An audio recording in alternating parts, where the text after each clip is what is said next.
everybody, it's Mrs. Jones here. I thought I'd do another top video today. These are becoming really fun for me. I'm starting to think of all these really great things. So today I thought I'd talk about my top 5 teaching techniques. These are techniques that if somebody walked into my classroom tomorrow and said, all right, everything that you have ever done in your life, you have to wipe the slate clean and be totally different. There are 5 techniques, though, that you can take and still use. These are the 5 techniques that I would use. And I specifically tried to choose techniques that are either low or no prep. These are techniques that if you're not using them right now, you can use them tomorrow. That they work with almost any grade of any subject matter. And that they have either low cost or no cost. So those were the criteria for my top 5. So here are my top 5 teaching techniques in order. Starting with number 5. Whole brain teaching is a fabulous classroom management technique. It's a teaching technique. It's all sorts of techniques rolled into one. And if you're interested to find out more about whole brain teaching, you can go to Chris Biffle's website, which is www.wholebrainteaching.com. It's full of free videos, free ebooks. If you go on YouTube, you can see all sorts of videos that show whole brain teaching. If you really want to buy something, you can buy this, which is Whole Brain Teaching for Challenging Kids.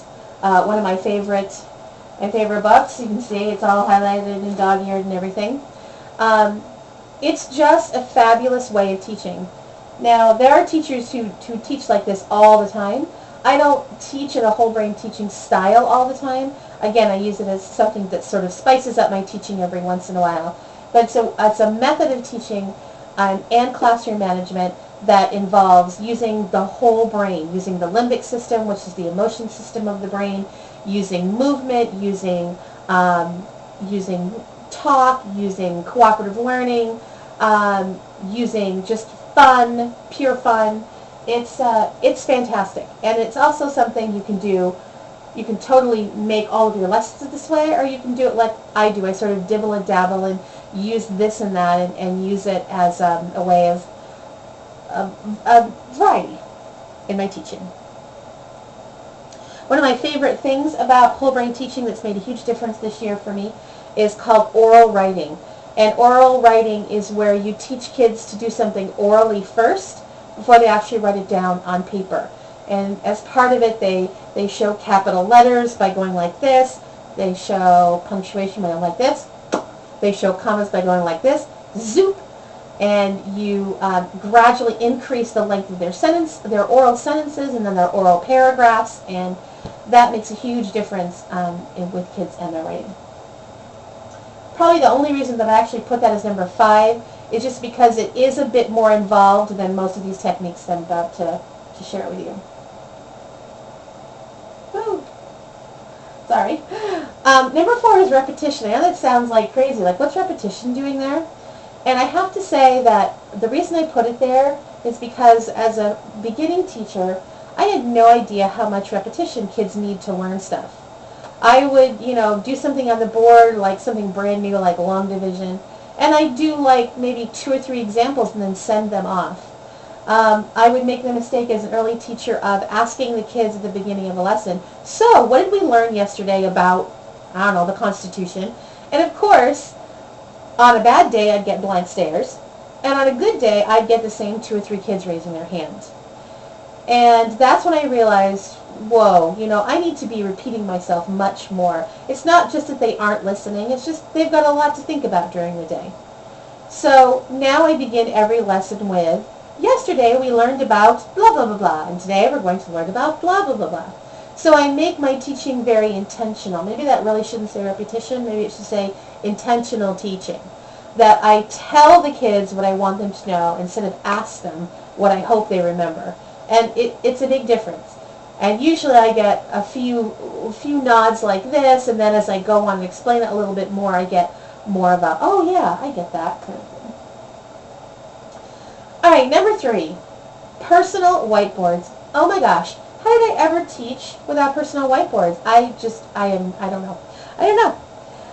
Personal whiteboards are a bit of an expense, and if it's something that it's too expensive for you to afford, It's really easy to make students their own personal whiteboards. Just simply take a sheet protector.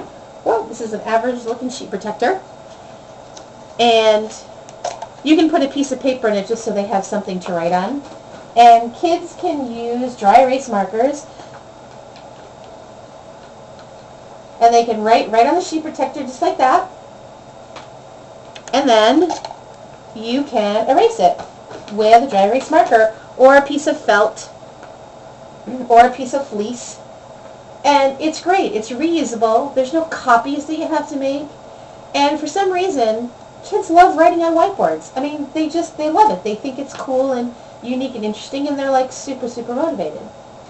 One of my favorite things to do with whiteboards, and I do have a video about this, is use personal whiteboards as a super grouper.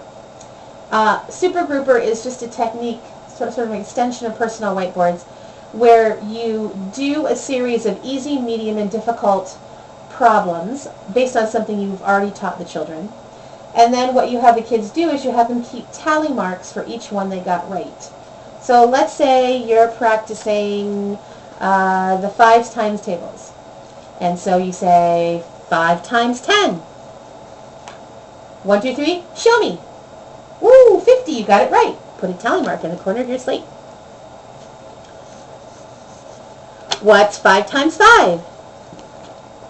1, 2, 3, show me.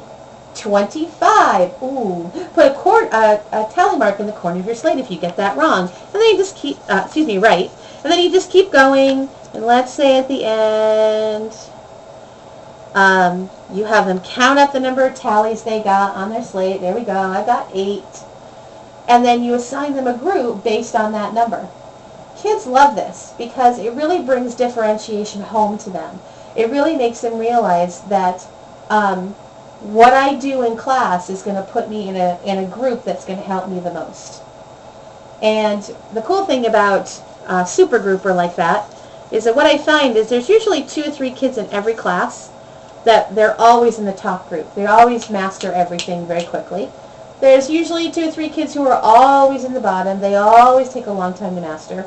But I'd say 80% of the class, they're in every single group during the course of the year. One week they're in the lowest group, the next week they're in the middle group, the next week they're in the highest group. And they love that fluidity. It doesn't make anybody feel bad because they're in the low group. I also love a game that uses whiteboards from this book. This is like the Bible of cooperative learning. In fact, Dr. Spencer Kagan, the man who developed this book is long out of print, by the way.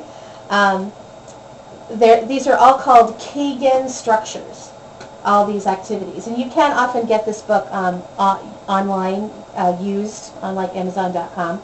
But one of my favorite personal whiteboard activities comes from Dr. Spencer Kagan. And it's another one of those activities that I would never, ever, ever be without. And I don't know what it's especially called. I call it Show Me. So I divide my class into groups of 3. And they get, again, a personal whiteboard, a marker, and eraser. One student is the reader, one student is the writer, and another student is the shower. So I give them, a page in like their English book or their math book or whatever we're doing. The reader reads the problem, the writer writes the problem on the board, and then the shower goes up to the front and holds their whiteboard like this. And then I say 1, 2, 3, show me. Everybody flips their answer around, and they get points for getting the answer right. They love Show Me. My kids love Show Me. I mean, they beg and beg and beg for Show Me. And it's all made possible by personal whiteboards. Woo. So number 2 is sentence starters.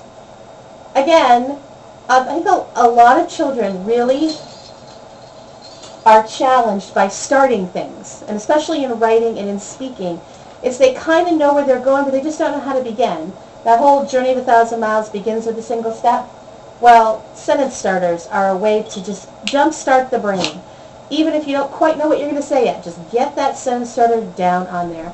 And that's really improved the level of my students' responses. And I used to think, ooh, sentence starters, I'm kind of giving them the answer. But what I find is my top level students, they might use the sentence starter once, but then they're off and running. It's almost like crutches. The kids who need them, use them, and the kids who don't, don't. And it's a great way to raise the level of their response, both oral and in writing. And number one, my number one teaching technique, oh my gosh, is turn and talk. What a simple idea. But again, as a beginning teacher, I used to constantly ask my questions of the whole group.